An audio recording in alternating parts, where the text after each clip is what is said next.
IndyCars and the PPG IndyCar World Series. A season of competition. A season of confrontation. And now, with the season completed, we have the conclusion.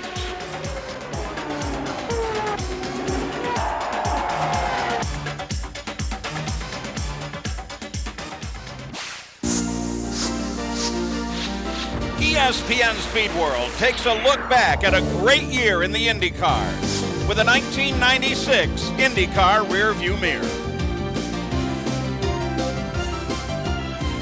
Hello, I'm Paul Page, and the final race has been run, the champion has been crowned, and we're at Laguna Seca Raceway, where the final race was held. Things are quiet here now, but when this season started, there was so much promise. For example, over the winter, they changed the rules regarding the chassis. They were trying to slow them down. I don't think they got that done, but what it did mean was the chassis manufacturers were going to build brand new machines for the year, and there was a lot of promise and hope in that. Then, too, there was the confrontation with the Indy Racing League, which changed the entire look of the month of May. And the fact that there were some new tracks coming online right at the beginning of the season, a brand new high-tech circuit in Miami at Homestead, and then the track at Rio. It provided some great excitement. Then, too, there's the situation with the drivers. New names, new faces. Let's go to my colleague, Gary Gerould. Well, Paul, driver stories abounded in '96, and I think you've got to start with the Ganassi team and Jimmy Vasser, because right out of the box, he was so impressive. He won 4 of the first 6 this year, immediately established himself as a championship contender. And how about his rookie teammate from Italy, Alex Zanardi? Remember that great run in the middle of the season where in 6 races he scored 91 points? Michael Andretti had a bit of a roller coaster ride, but oh boy, he got to victory lane enough times that he became a great player coming down the stretch run. And Al Unser Jr., well, you kind of scratched your head and said, what's the deal with the Penske chassis this year? And yet somehow Jr. would wring enough out of it that he found himself in championship contention. Bobby Rahal and Brian Herta made their presence felt as they got to the podium in the second half of the season with regularity.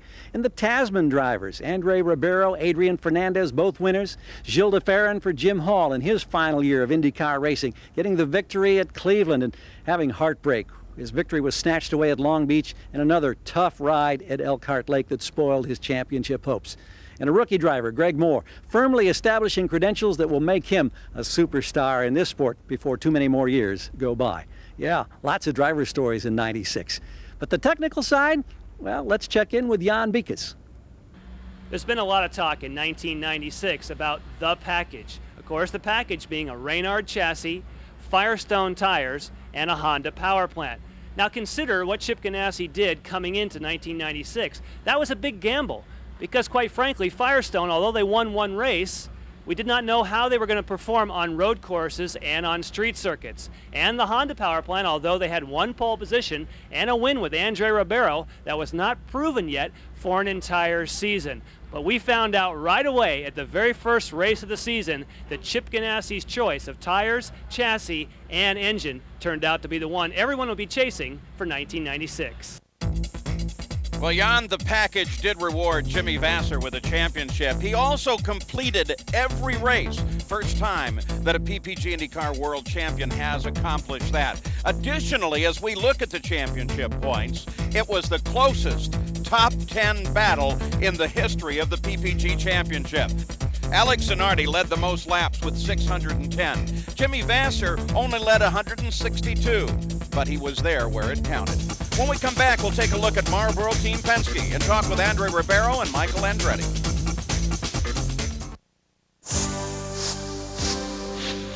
ESPN Speed World coverage of the 1996 IndyCar Rearview Mirror Show is brought to you today by Cold Filtered, Miller Genuine Draft. Stay cool. By Honda Vehicles, designed to help simplify your life. And by Mobil Motor Oil. At Mobil, we've been changing oil for over 125 years. Welcome back to our 1996 IndyCar season review. You know, one of the things that always seems to be a staple in IndyCar is that Roger Penske and his team is going to perform. And one would have especially thought that this year, considering that they had changed the rules over the winter and that he had the most R&D money. Well, it didn't work out that way. The captain has just come off what had to be the most disappointing season in 20 years. Paul Tracy was back from Newman Haas, and there were great expectations. He took the pole and led for a good portion of the race at Miami, but then fell out. Things went from bad to worse at Nazareth when on a pit stop he slid through his pit and injured 3 crew members. His season would never recover. Emerson Fittipaldi joined the new Penske-Hogan team, still operating out of the Reading Penske stable. The hopes were high here as well, but at the Michigan 500 he slammed into the wall, broke his neck. It ended his season and maybe his career. I think the most looks like I'm not going to race again. I will not race again. I'm not 100% sure because I need some more reflection, but I got a very strong message from the Lord. Al Unser Jr.'s consistency kept him in the championship fight, but 2 final laps determined his season. At Mid-Ohio, he tangled with Parker Johnstone. At Road America, he was leading with 3 turns to go when his engine blew, and his hopes of winning went up in smoke. The Penske team would finish a totally winless season. But Roger Penske already ambitiously looks ahead to 97. Well, now let's get to some of the action of the season. Now remember, it started off with 2 brand new circuits at Homestead in Miami and then south to Rio. The 1996 IndyCar season began at a brand new facility in Homestead, Florida, where Paul Tracy took the pole and the lead, while Roberto Moreno spun out. Michael Andretti showed frustration after a clip with Mauricio Gugelmin, and Tracy kept the lead until the rain brought out a red flag. At the restart, Alex Zanardi took the wall and was out. A disappointed Paul Tracy was out after transmission problems, leading 83 of 101 laps. Gil de Ferran and Jimmy Vasser shared the lead for the rest of the afternoon, but it was Jimmy Vasser who dominated and received his first ever IndyCar win and a kiss from Chip Ganassi. The next stop was Brazil, where Alex Zanardi took the pole, and Mark Blundell had a terrifying crash, but he escaped with only a broken foot. In the pits, Michael Andretti went home after blowing an engine, and Bobby Rahal ran afoul of a tire and almost clipped a crew member. Marco Greco and Paul Tracy danced the Brazilian two-step. After leading part of the race, Robbie Gordon ground into the wall with less than 10 laps to go. Much to the delight of a crowd of 75,000, the inaugural Rio 400 was captured by native Andre Ribeiro. Now it was on to Australia, where Surfers Paradise took its toll on several drivers, including de Ferran and Fernandez. Michael Andretti and Paul Tracy got a little too close for comfort, and Tracy was out after only 16 laps. The IndyCar crews got together to fight a fire in Brian Herta's pit. And this day belonged to Jimmy Vasser, taking his second IndyCar win. Now it was a street fight in Long Beach, where de Ferran led 100 of 105 laps. Rahal and Zanardi tangled in turn 1. Robbie Gordon had a pit fire, but he was able to get back in the fight. Christian Fittipaldi and Greg Moore collided, and Christian wasn't afraid to show the rookie how he felt. With just 4 laps to go, de Ferran suffered heartbreak when his car lost power, making Jimmy Vasser the first driver since Mario Andretti in 1985 to win 3 of the first 4 races of a season.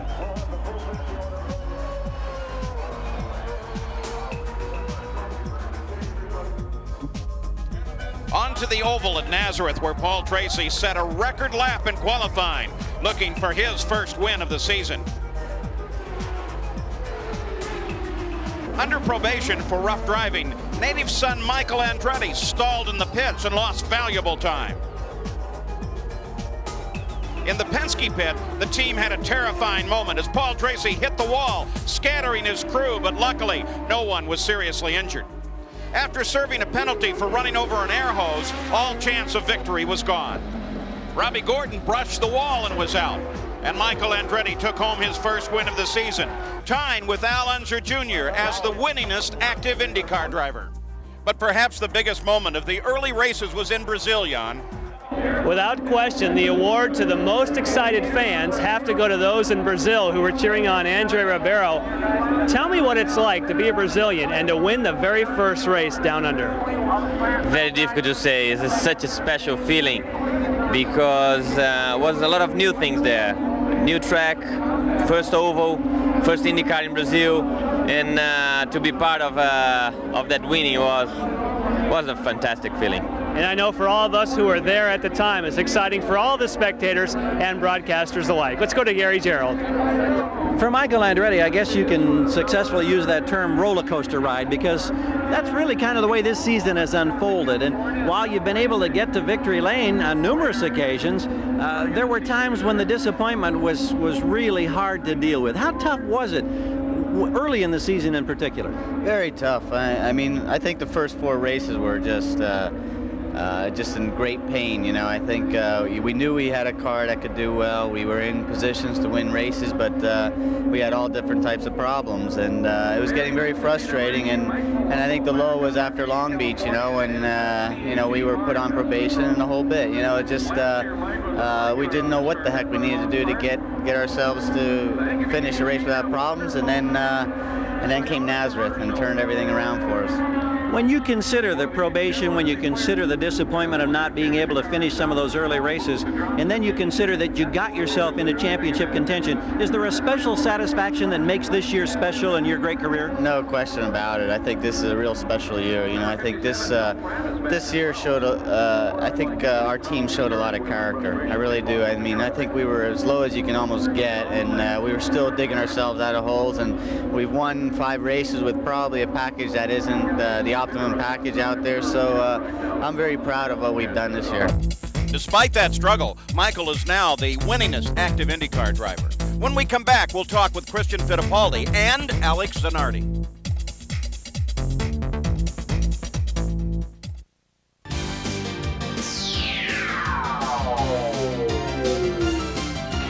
Our season review is now at the month of May, which in past years has been a celebration in Indianapolis, the finest cars racing at the world's most famous speedway.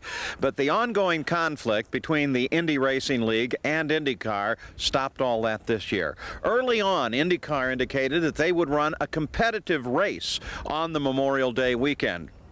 Now, what that did do for the whole of IndyCar racing was it at least let the fans know that there were 2 separate and definitive courses that were going to be charted at least through the next several years. And that meant that the IndyCar teams, instead of heading to Indianapolis, were heading off to the US 500 at Michigan. The inaugural US 500 got off to a rocky start on the pace lap when pole sitter Jimmy Vasser's car veered right and caused a 12-car pileup. Since the race had not gone green, drivers were able to get in their backup cars for the restart. Ray Hall caught the wall and was out. Greg Moore spun in turn 2. Later, he was out with a blown engine with just 12 laps to go. Alex Zanardi led 134 laps until his engine let go. And once again, sailing through traffic, Jimmy Vasser took home his 4th win of the season and a $1 million cash prize to share with owner Chip Ganassi and the crew. Next, it was the Milwaukee Mile. Paul Tracy took the pole and the lead. On the first lap, Parker Johnstone spun.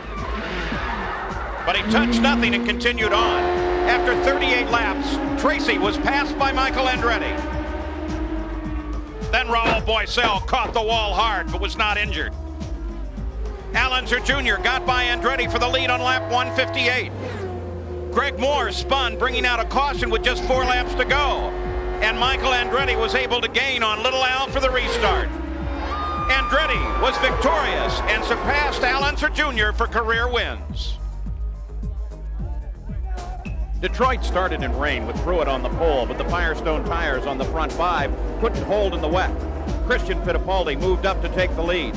Gil de Ferran moved to second, but then spun after a pit stop and changing to dry tires. Penske teammates Al Unser Jr. and Paul Tracy fought until Al took it into the barrier. In the closing laps, a restart from the caution saw Michael jump past Christian. It gave Michael 3 wins in the season and the lead in career wins. On cross country to the natural terrain road course at Portland, where rookie Alex Zanardi took his 2nd pole of the year and grabbed the lead at the start. Michael Andretti had to pit early because of electrical problems. Driving in Portland's unpredictable weather, Paul Tracy and Jimmy Vasser both spun, caught out without their rain tires. After a long chase, Alonso Jr. led for a single lap, but the day belonged to the Italian rookie. He led 57 laps to take his first win in the IndyCars. Zanardi's teammate, Jimmy Vasser, was still the points leader, but the battle had definitely tightened up. And Gary Gerald, the loss at Detroit had to be devastating for Christian. Well, certainly one of the disappointments of that particular package was that race in the rain for Christian Fittipaldi, and you came so close to getting your breakthrough victory in IndyCar. How big of a disappointment did it turn out to be when you look back over this season? Well, in a way it wasn't. Like, it just happened. The car was very good in the wet, it was very good in the dry, and we ran quicker than the other drivers like the whole race, but I made a small mistake, so there's not a lot for you to say. Like, you have to pay for your errors. I paid for them. I finished second and come in first, but I'm still pretty happy with the season. And I think more than Detroit, I'm more upset because of Elkhart, because that really played a major role in the championship. And if I had only finished the race like the situation in the championship for the last race here, it would have been completely different. I don't think there's any doubt. This is one young man who can't wait for the 97 season to get started down in Florida, because he wants that championship, and I think he wants it real bad. Jan? Well, Gary, I think right out of the box at the early part of the season, people expected to see Alex Zanardi in victory circle. But Alex, for you, it took all the way to Portland, a star-crossed beginning of the season, but that had to be a big relief getting into victory lane at Portland. Yes, for sure. Obviously, it is very good when you know that you have the combination, you have the material, you have the talent to achieve a great result like a win is, but you haven't done it yet, so you kind of get frustrating, especially in my case. I'm being really close many different occasions before Portland, and really close, and it just went away. And so it is obviously different when you know that you did it, and it just feels much better afterwards. Now, what is the actual feeling? You say you felt different, but how did that help your confidence for the rest of the season? Well, again, I think you just go out there, you do exactly the same kind of job, but you know that to win again, to repeat the same kind of experience, what you got to do is just your best. And you know that it's already been enough to win a race. It could easily be again enough to win some more. So you don't need to do anything special. You just go out, you be yourself, and just drive around, and sometimes the results come by itself. And with Alex Zanardi, with that newfound relaxation and with confidence, he was great to watch for the rest of the season. Paul? And Alex would end the year with 8 consecutive front row starts. When we come back, the gang will talk about the year past.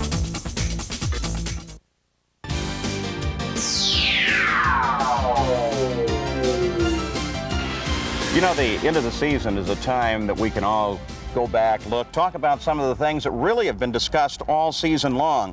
One of those things was over the winter of '95, they changed the rules, going to slow the cars down. I don't think so. Boy, and it was a dramatic change, because we looked on paper at the rules, they ran it through the computers, they said, we figure we're taking away as much as 30% of the downforce. And yet here we are with new track records virtually every weekend this year. The engineers just somehow forged ahead. They found a way to tweak the chassis. And I think Goodyear and Firestone in their ongoing battle, coming up with new compounds, great grip. It's been amazing, because they've done anything but slow them down. And I think so, Gary. I think really the tire compounds have so much to do with the new constructions, but just think, how fast would these cars be going if IndyCar hadn't taken away 30% of the downforce? It'd be staggering. Well, you look at Michigan at 40 inches of boost, which is 5 below normal. They had trap speeds of over 250 miles per hour on the backstretch this year, and that just boggles one's mind. I remember the rules were barely fresh on the paper going over to see the Penske, Lola, Reynard shops, and the engineers would each pull you aside privately and say, oh, we've got 50, 60% of that back already. It's just phenomenal. They knew what they were talking about. One of the other things that they did in the rules was they strengthened the cockpit. There were some concerns there, and in doing that, they built the sides of the cockpit up. Now, did that contribute then to visibility problems that caused some accidents? Well, Paul, I don't think so. I think a lot of the drivers looked at that, when they did the regulations, IndyCar consulted the drivers, tried it, looked to see what was going to happen with peripheral vision. I think the reason we had so much contact this year was because we have a more competitive series. It's more aggressive. People are getting out there almost like a big Formula Ford race, and it's taking aggressive driving to get it done. Well, it was a season that certainly brought the championship down to a neat ending. But during the year, they changed the rules with regard to the yellow flag and the pit rules. Now they were going to put them in race order, and on ovals they were going to separate them. They were going to close the pits. What's the verdict there? I think opinion is pretty much split on pit road, depending on the success that any particular team had a given weekend. But from my standpoint, I think it was a welcome change. There were several instances over the course of the season where we saw races come down to the last 20 laps when suddenly the yellow bunched everybody up. All the leaders were right there, nose to tail. It made for a sensational finish. And I think of the guys sitting up on the hill watching the race. You know, with PA systems, especially on a road course here like Laguna Seca, when the cars are running, you can't really hear what's going on. But you go to caution, you come back, just look on the racetrack, there's all the leaders. They can duke it out. The thing that I think surprised me, I'd been an advocate of changing it for ovals, but it really surprised me when they also added the rule in for the road courses as well. But I think the one point is, you know, people say, well, it takes away an advantage. There are always rules that are going to limit racing in some form or another. You simply have to race to the rules. Now, what about the year? Surprises? Boy, I think one of the big surprises from my standpoint was the success the Ganassi team had coming right out of the box, because everybody knew Honda was on an upswing. I don't think they anticipated they would be as powerful, as muscular as they were. Jimmy Vasser winning 4 of the first 6 with that package, the Reynard chassis, the Firestone tires. That was a big surprise as far as I was concerned. Well, I think starting back at the very first race, for me, Greg Moore. We knew he did a lot of testing. We knew he was fast. He dominated Indy Lights, came to IndyCar, and it's one thing to test quickly, but he was passing Bobby Rahal, Robbie Gordon on the outside of corners. This guy was amazing right out of the box. He was. Now, I think the real surprise to me, though, was Penske. In a year that they changed the rules, he's got the money for research and development, and it simply didn't pay off for him. Interesting season, 1996. When we come back, we'll look at Jim Hall's career, and we'll talk with Gilles de Ferran and rookie Greg Moore. First as a driver and then as an engineer, Jim Hall has had a massive impact on motorsports. Semi-automatic transmissions, ground effects, plastic composite technology, all commonplace today, were developed by Hall. Gary Gerould had a chance to talk with the retiring Hall and driver Gilles de Ferran. Well, Paul, Jim Hall, I'm sure, has a lot of memories, and maybe this is kind of a bittersweet moment when you stop and realize you're not going to be doing this anymore. Are you really comfortable with this decision? I am. I'm ready. I think it's time for me to move on, and I'm ready to get out of it. I've been here a long time in this sport, and it's been a great career for me. I've enjoyed it an awful lot, but it's a good decision. And I tell you, it's been great for all of us to be involved with this guy. This is one of the class acts of IndyCar racing. You're going to be missed. Thank you very much. Let's talk to Gilles de Ferran for just a second. Now, you end your relationship with Jim and this particular team, but you're going on now with a new opportunity in IndyCar. And as you look back over this 96 season, what kind of memories do you have? The disappointment at Long Beach had to be huge, but yet you got that victory at Cleveland. Did one stand out more than the other? Well, I think, mostly I have good memories from this year. I think it's been a very nice year. I mean, we've been in the top 3 or 4 most of the races, and really that's all you can hope for. I mean, the misfortune happens all the time in racing. And that's what's exciting about it. You don't know what's going to happen next, and I just take that as part of racing. But the fact that we've been there most of the time is really what I enjoy the most. So we're fortunate, and we get to see this man again challenge for a championship next year. We don't see Jim Hall in the future, but it's been a great run for these guys, John. Well, Gary, Jim Hall and company may be leaving this series, but entering this series this year just with great speed was, of course, Greg Moore. Now, Greg, you tested a lot, but I think a lot of people were surprised in Homestead. Were you surprised with your speed? Well, I was surprised, how well I raced with everybody. I mean, we went really, really well in spring training, for outright speed, but, racing, I didn't know what it would be like, and, I was really pleased with the way it went in Homestead. Now tell me, as far as your team seemed to struggle somewhat during the year with consistency, what do you think was the factor there? We just had a lot of bad luck with some motor problems, and then last few races we've had a couple of mechanical problems where new parts have been breaking, and it's just a big run of bad luck. But it's bound to change sooner or later. Well, 96 is winding down, and of course he's ready for 1997, one of the bright stars in the 96 championship. Paul? Well, Jan, let's get back to some of the action of the season. We have 3 races coming that are 2 road courses and a super speedway, and they produce some fascinating results, including 3 brand new winners for this season. Now it was off to the Burke Lakefront Airport in Cleveland, where on the start they went 8 wide. And Gil de Ferran got in trouble as he ran into the back of Andre Ribeiro. Parker Johnstone and Eddie Lawson got together. Jimmy Vasser's frustrating run for points continued as he picked up several pylons and lost a lot of time.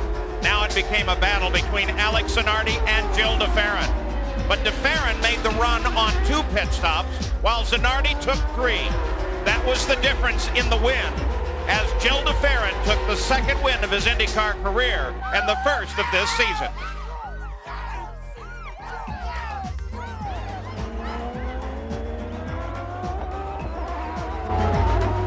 Now it was Toronto, where Brazilian Andre Ribeiro took the pole, but led the race only briefly, quickly being passed by rookie Alex Zanardi, who led all but 2 of the first 65 laps. Behind Zanardi, 2nd place Ribeiro and 3rd place Fernandez got too close for comfort, and they were both forced to pit. But Fernandez was able to pit quickly and beat Ribeiro out, and now began a battle with Paul Tracy for 3rd. Soon he was battling Bobby Rahal for 2nd. Alex Zanardi, who led most of the laps of the race, lost his lead during a pit stop. Adrian Fernandez was the leader with 3 laps to go when a tragic accident took the life of driver Jeff Krosnoff and course worker Gary Avrin. The race was red flagged, and Fernandez scored his first ever IndyCar win. At the Michigan 500, Jimmy Vasser had his 4th pole of the season. On the start, rookie Greg Moore touched wheels with Emerson Fittipaldi, sending Fittipaldi into the wall, breaking his neck and ending his season. Alex Zanardi was the leader of the race when he was forced to exit after making a contact with the wall in turn 4. Scott Pruitt, whose last win was the Michigan 500 last year, and Andre Ribeiro, looking for his 2nd win of the season, weaved their way through traffic, both hungry for a win. But Ribeiro was able to sneak around Pruitt and take a win for Steve Horn and the Tasman team, his 2nd of the season.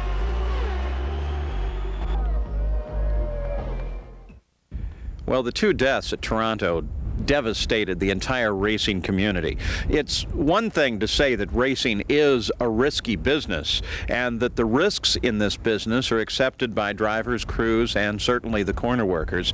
It's another thing entirely to have it manifest itself in such a horrible circumstance. The racing community actually mourned for some considerable time. It created a lot of tension within the community. Gary Avrin, course marshal, dedicated to the sport, loved to come work the corner stations. Without his kind of people, there cannot be any form of racing, giving of their free time to try and make racing safer and better. And Jeff Krosnoff, just beginning to show us some of his ability. Behind that bright smile was a very sharp mind and a man who we all felt was going to go very far in the IndyCars.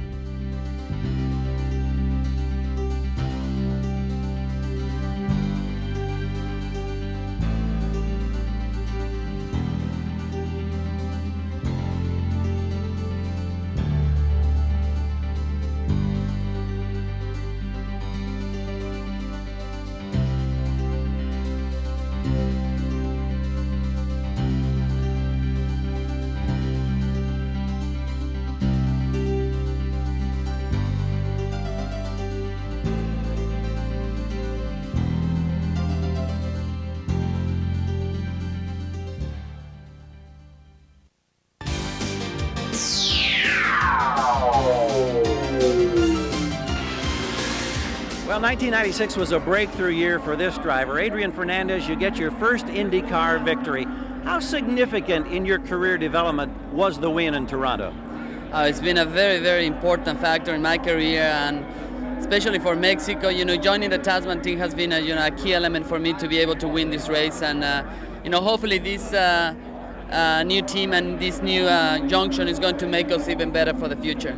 People get excited in this country following IndyCar racing, but we probably can't realize how excited your fans in your home country of Mexico get. They were elated when you won that race. Oh, it was unbelievable. I mean, it was like a national party there, and we met with the president, and everybody was very excited, and it came at the right time with the Olympics, and people were saying that we gave them the gold. So I feel very proud to be part of this and to bring something to my country.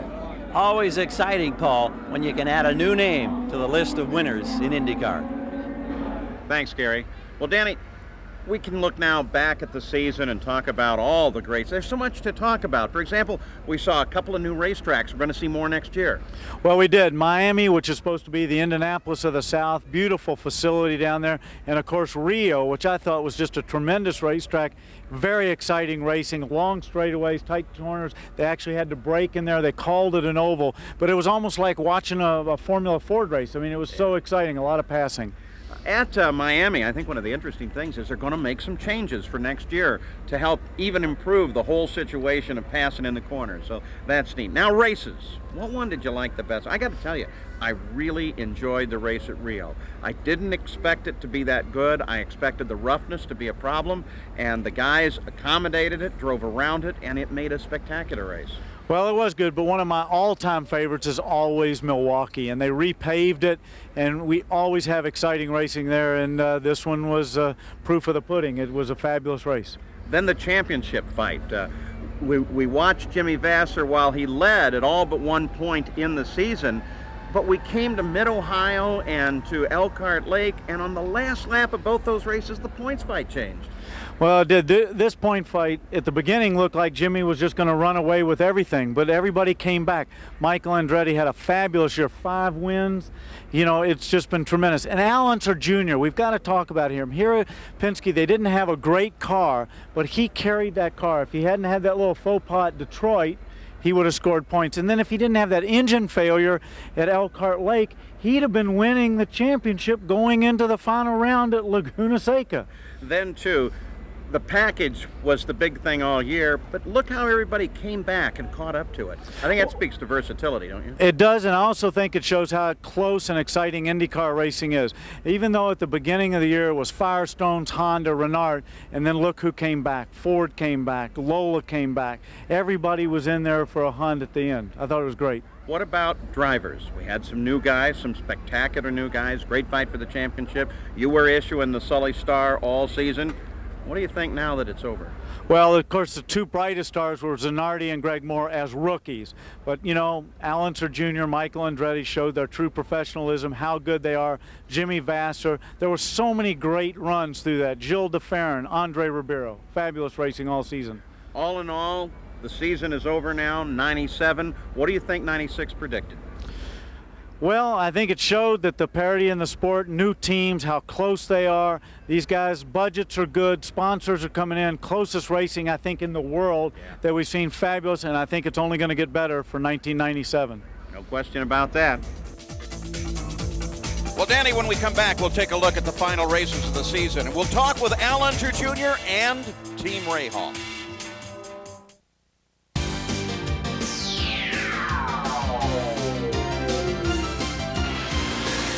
The points fight was now very tight indeed. Jimmy Vasser failing to show some of the prowess and finishes and victory circle that he had earlier in the year.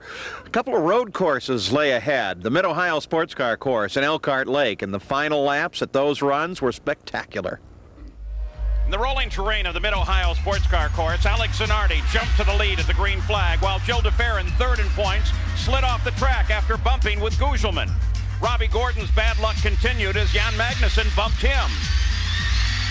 Later, Gordon went out with engine problems, bringing out a yellow. It was now a sprint to the finish on the restart. With 1 lap to go, Al Unser Jr., who was only 1 point behind the leader Jimmy Vasser, tangled with Parker Johnstone. It was a 1-2 finish for the Ganassi team, with Alex Zanardi winning and Vasser able to gain substantial ground on the points fight. It was a wild ride from the start on Elkhart Lake's 4-mile road course. Pole sitter Alex Zanardi and Jill DeFerrin made contact, putting Jill into the dirt and out of the championship. Christian Fittipaldi took over the lead of the race. On lap 14, Greg Moore and Andrew Ribeiro made contact, launching Moore into the gravel pit.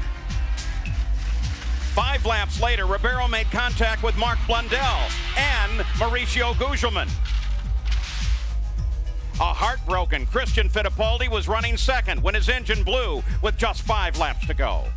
The last lap ended with a bang as Parker Johnstone flipped his car, but was uninjured. Al Unser Jr. was leading on the last corners when the engine let go, giving Michael Andretti his 4th win of the season and Newman Haas their 50th career win, as Michael picked up his teammate and some valuable championship points. As they rolled for the green flag at Vancouver, Alex Zanardi had the pole for the 3rd consecutive race. But on lap 19, Zanardi and P.J. Jones touched tires, putting a very frustrated Zanardi out of the championship. Michael Andretti took and kept the lead. Jimmy Vasser was assessed a penalty for speeding and had to drive through the pits, falling from 4th to 12th place. Vasser charged to 7th. But that wasn't good enough to cinch the championship. After leading 82 laps, Andretti took home his 2nd consecutive win and his 5th of the season. Laguna Seca, the season finale, and the championship was up for grabs between Vasser, Andretti, and Al Jr. Zanardi took his 6th pole of the year and led the first 40 laps. But then Brian Herta was able to get past Zanardi, looking for his first ever IndyCar win. Michael Andretti and Bobby Rahal bumped, forcing Michael to pit and knocking him out of the championship fight. Al Unser Jr. struggled with blistering tires, putting him out of the fight, and it locked up the championship for Jimmy Vasser, who is now chasing his teammate Zanardi for 2nd. But Zanardi would have none of it. They'll talk about this pass for years, as Zanardi jumped around Brian Herta to take the win on the last lap. And for Team Ganassi, the championship. For Zanardi, Rookie of the Year. A day definitely for celebration as the season came to an end. Gary?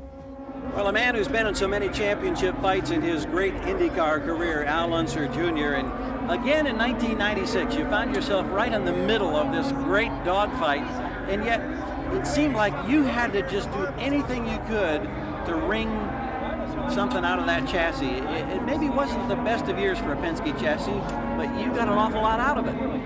I think we did, Gary. You know, I think really we've been fighting it on the road courses mainly, and we had a good short oval car, but as far as the road courses, we didn't really have a great road course car. We've just been working with it the best we can, and you know, some racetracks it's worked for us, and others it hasn't. So. And I suppose if you just throw away 2 last laps at Mid-Ohio and at Elkhart Lake, my, what this year could have been for you. Yeah, but you know, that only counts in hand grenades and horseshoes. So. Al Unser Jr., he'll be a championship contender again. Well, Gary, certainly one of the best efforts towards the end of the season was Team Rahal. They came on so strong towards the end of the season. Now, Bobby, what really made the difference as we closed in the last few races? You guys really just picked it up. Well, I think it's really, we had a pretty good season all along. We ran into the doldrums in Australia and Long Beach, however, with the mechanical problems. But I think really it's just a matter of we had a lot of good testing. Brian did a very good job in testing for us, and our engineers, I think they really found what the car really liked. And so really from the US 500 on, I think we were very competitive, and it was just a matter of the results coming. You know, Brian had a few runs where qualified well and then little problems in the race, but the last half of the season, definitely we not only did well in qualifying, but we were able to carry it through in the race. Now, Brian, he's talked about how important testing is, working together as teammates, but tell me, you guys ran very close together in a couple of races. How tough is that racing with not only your teammate, but your boss? Well, I tell you, just I wasn't thinking of it as Bob, you know, it's just another car on the racetrack, and he's a real son of a gun out there. He didn't cut me any slack, and that's the way I want it. You know, I want to be able to race Bobby hard just like all the other guys on the track, and it's been really enjoyable because, you know, Bob's one of those guys out there you can trust and you can go wheel to wheel with through the corner, and 99% of the time you're both going to come out the other end. Well, it's been enjoyable for us as well. Team Rahal strong at the end of the season, Paul. Well, Jimmy Vasser became the 5th American in the last 7 years to take the championship. In a moment, we'll talk with him.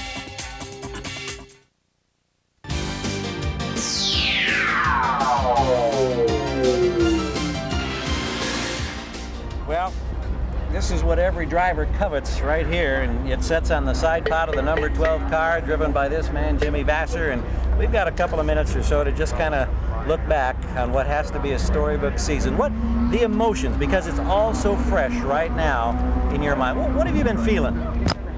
Just very, very happy for my team. I mean, that's the biggest feeling I have. I'm very proud to be PPG Cup champion, and but I'm more proud of my my whole Target Chip Ganassi team, primarily the 12 car guys. I don't know if you know, but I finished every race. My car never let me down all year long, and it's consistency that wins championships, and I've just been fortunate to have been in the number 12 car, which never broke down one time, and you know, that's what it takes to win a championship, and I'm just so happy for those guys, all the hard work they put in the late hours, and I just can't, you know, I can't go on. I'll just keep going on and on talking about my mechanics and what I feel for them. When you got ready for this championship season, there were so many things being changed for Chip Ganassi Racing. You were changing power plants, you were changing tires. So many things were going to be different. As you tested, as you prepared for the season, did you have any inkling that it could be this good? Well, you know, I've never been one to make predictions or look in the crystal ball and, you know, think what might be. You know, I knew we had the capabilities of doing some of the things that we did. I mean, with the package and the team that we've had, and the guys we got working on the car. Sure, we can win races, but there's so many other factors in motorsports that you know, I never thought, well, are we going to win the US 500 and the championship and, you know, 4 races and 4 poles and finish all the races. I just never thought that far ahead. I've always been one just to think, you know, the next step, the next session, and but certainly with the preseason testing that we had done and the success that we had, I knew that we were capable of doing great things, and right now it's a great feeling to have done the things that we needed to do to win the championship. I mean, it's just a great testament to the whole team.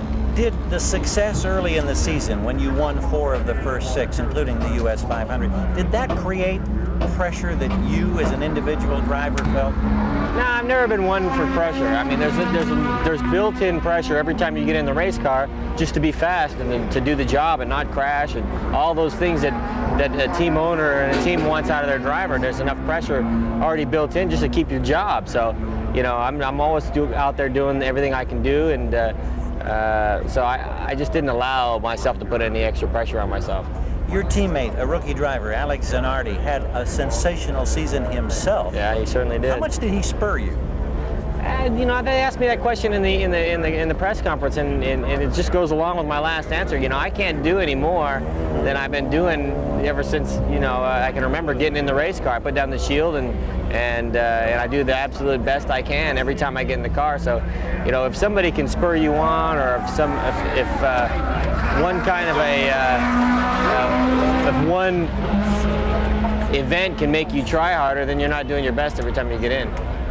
And of course, the thing that now rests on your shoulders is the fact that the toughest thing to do is to come back and improve on what's been a storybook season. But I know you're excited about what 1997 offers. Well, absolutely. I mean, now tomorrow's the first day we're going to enjoy it, obviously, for a while, but you know, we're going to start getting to work for 1997. We got virtually the same package coming back, same team intact, drivers out. It's going to be very tough. As you can see in the second half of the season, he's going to be one of the guys to beat for the championship. So, you know, we're going to be butting heads a bit next year, and you know, it's just going to be, you know, business as usual. Though we got to go out and work hard, and if we can be here a year from today, or in Fontana, or wherever the final race is going to be, sitting next to this cup, sitting next to you, having this conversation, you know, I don't know what to think. 2 in a row.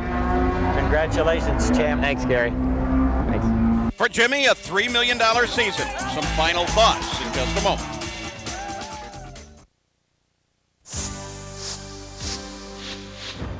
ESPN Speed World coverage of the 1996 IndyCar Rearview Mirror Show has been brought to you by Texaco, Haviland Formula 3 Motor Oil. Add more life to your car. Take it to the star. By Goodyear, #1 in tires. And by the all-new Ford F-150. Strength after strength after strength.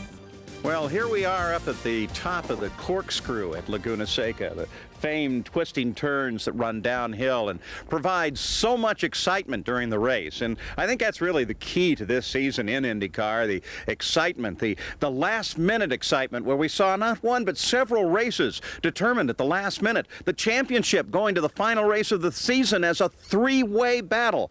But I think, too, the key word of the season is challenge and the response to challenge. Remember that the Honda engine was so powerful at the start of the season, but Mercedes-Benz and Ford Cosworth, they did their homework. They caught up. Same, too, with Firestone. Very powerful tire early on, but Goodyear did their work, and by the end of the season, they were right there with the Firestone tire. So all in all, I think we've seen one great, challenging season that pretends a great season upcoming in '97. Now, let's go to my colleagues, Jan Beekes and Gary Gerould. Well, Paul, when you look at this season, you look at how competitive it's been, how aggressive the driving has been, all of the different winners. I think the thing that interests me, Jan, is the fact that you look at so many different combinations. Chassis alone, with the Reynard, with the Lola, with the Penske, and then you throw in the engines with Honda, Mercedes, Lola, Cosworth, and of course Toyota, not to mention Goodyear and Firestone. On any given race, you had a tough time just stopping and trying to figure out, okay, who's got the package, the combination that's going to get you to the podium this weekend? And Gary, I think it changed from week to week. It was so tough to figure out what kind of package, what combination would do the trick. Well, that was for 1996. Think of the excitement. Well, think of potentially what could happen for 1997. According to Michael Andretti and Christian Fittipaldi, they're going to drive a Swift chassis, which they say is a radical departure from what we've seen, and they think it's going to be a great car. What if during the winter, Toyota, during winter testing, brings up the power of their power plant and then equals the other makes that we have? It's going to be that much tougher to figure out who's going to have that combination. And with more races and new racetracks added in 1997, we're chomping at the bit. The pit guys are ready to go, Paul.